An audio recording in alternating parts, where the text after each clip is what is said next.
10 तास video editing करता, script लिहिता, थंबनेल डिझाईन करता, पण व्हिडिओ अपलोड केल्यावर काय होतं 5 व्ह्यूज 11 व्ह्यूज फार फार तर 24 व्ह्यूज. तुम्हाला वाटतं की तुमची स्पर्धा इतर मोठ्या युट्यूबर्सशी आहे. चुकीचं आहे तुमची खरी स्पर्धा एका गुप्त मॅथमॅटिकल सिस्टम सोबत आहे. यूट्यूब सध्या तुमच्या चॅनलची एक सायकल टेस्ट घेत असतो स्टार्टिंगला. जोपर्यंत तुम्ही या सिस्टमचा अल्गोरिदम कोड डिकोड करत नाही तोपर्यंत तुमचे व्हिडिओ 0 व्ह्यूजच्या टॅपमधून बाहेर पडत नाही. आपण कोणत्याही हवेतल्या गोष्टी करणार नाही आहोत. मी तुम्हाला डेटा अनालिटिक्स आणि रिव्हर्स सायकोलॉजी या 3 स्तंभावर असा एक सायन्स बॅक फॉर्म्युला शिकवणार आहे, ज्याने सिस्टम तुमची परीक्षा घेणं बंद करेल आणि स्वतः तुमचे व्हिडिओज प्रमोट करेल. पहिली गोष्ट समजून घ्या, यूट्यूबला तुमच्याशी कोणताही वेळ नाही आहे. जेव्हा स्टार्टिंगला व्हिडिओ आपण टाकत असतो तेव्हा कमी व्ह्यूज येत असतात. त्या फेजला द कोल्ड स्टार्ट प्रॉब्लेम म्हणतात. जेव्हा एखादं चॅनल नवीन असतं तेव्हा यूट्यूबच्या अल्गोरिदमला तुमच्याबद्दल 2 गोष्टी ठाऊक नसतात. हा व्हिडिओ नक्की कोणत्या विषयावर आहे, हा व्हिडिओ नक्की कोणाला दाखवायचा आहे. या समस्येचं निवारण करण्यासाठी सिस्टम एक गणितीय प्रयोग करते, ज्याला मायक्रो सॅम्पलिंग म्हणतात. यूट्यूब तुमचा व्हिडिओ पहिल्यांदा फक्त 20 ते 50 लोकांच्या होम स्क्रीनवर किंवा सजेशनमध्ये पाठवतो.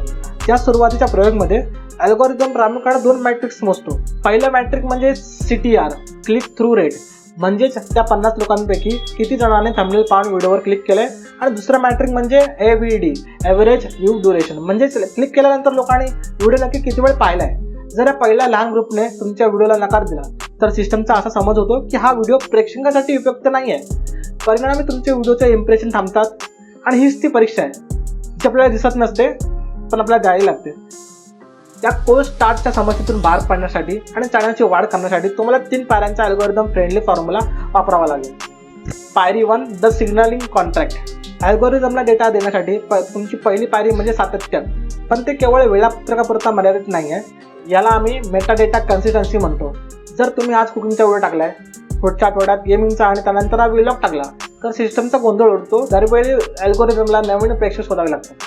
पहिल्या 90 दिवसात तुम्हाला एकाच विषयावर वारंवार व्हिडिओ टाकावे लागतील. त्यामुळे सिस्टममध्ये एक स्पष्ट सिग्नल पॅटर्न तयार होतो. अल्गोरिदमला समजते की हा चॅनल शेअर मार्केटबद्दल माहिती देतो, त्यामुळे याचे व्हिडिओ शेअर मार्केट आवडणाऱ्या प्रेक्षकांकडेच पाठवले पाहिजेत. पायरी 2, अनालिटिकल डिटॅचमेंट. एक महत्त्वाचा धडा लक्षात ठेवा. हा तुमचे व्ह्यूज कमी असणं म्हणजे तुमचा व्हिडिओ वाईट असणं नव्हे. समजा तुमच्या व्हिडिओला फक्त 30 व्ह्यूज आलेत पण त्याचा ऑडियन्स रिटेन्शन हा 55% जास्त आहे, तर मॅथमॅटिक्सनुसार हा व्हिडिओ अत्यंत सक्सेसफुल आहे. सिस्टमला फक्त या विषयाचा योग्य प्रेक्षक शोधायला वेळ लागतो. जेव्हा व्ह्यूज येत नाही तेव्हा निराश होऊ नका, अनालिटिक्सचा वापर करा. जर CTR कमी असेल तर सरळ समजून घ्या की तुमच्या थंबनेलचा कलर पॅलेट किंवा टायटलची सायकोलॉजी चुकलेली आहे, ती लगेच बदला. जर CTR कमी असेल तर सरळ समजून घ्या की तुमच्या थंबनेलचा कलर पॅलेट किंवा टायटलचा सायकोलॉजी चुकली आहे, ते लगेच बदला. जर रिटेन्शन कमी असेल तर याचा अर्थ तुमच्या व्हिडिओचा पहिल्या 30 सेकंदात प्रेक्षकांना खिळून ठेवण्याची ताकद नव्हती. पुढच्या व्हिडिओमध्ये तुमची प्रस्तावना अधिक टोकदार करा. पायरी 3, द व्हॅल्यू गॅप थेअरी. कोणताही प्रेक्षक तुमचा व्हिडिओ का पाहतो? केवळ तुमच्या मनोरंजनासाठी नाही तर स्वतःच्या फायद्यासाठी. याला ऑडियन्स एम्पॅथी म्हणतात. व्हिडिओ तयार करण्यापूर्वी बाजाराचा अभ्यास करा. तुमच्या विषयातील इतर मोठे युट्यूबर्स कोणत्याच गोष्टी सांगायला विसरले आहेत. लोक जे समस्यांची उत्तर गुगल किंवा युट्यूबवर शोधत आहेत त्या समस्यांवर सोप्या भाषेत अभ्यास करून व्हिडिओ बनवा. जेव्हा तुम्ही प्रेक्षकांना खरीखुरी माहिती देता, व्हॅल्यू देता, तेव्हा प्रेक्षक व्हिडिओ अर्धवट सोडत नाहीत. पर्यायाने काय होतं, तुमचं रिटेन्शन आहे ते ग्राफ वाढतो आणि सिस्टम आपोआप तुमचे व्हिडिओ पुढे पाठवू लागतो. थोडक्यात सांगायचं तर यूट्यूबची जी सिस्टम आहे ही तुमच्या चॅनलला संपवण्यासाठी नाही तर खरा आणि दर्जेदार क्रिएटर्सना शोधण्यासाठी डिझाईन केली आहे. अल्गोरिदमला दोष देणं बंद करा, डेटा समजून घ्या आणि ज्ञानाच्या जोरावरती चॅनलच्या वाढ करा. अल्गोरिदमला दोष देणं बंद करा आणि डेटा समजून घ्या आणि ज्ञानाच्या जोरावरती चॅनलची वाढ करा.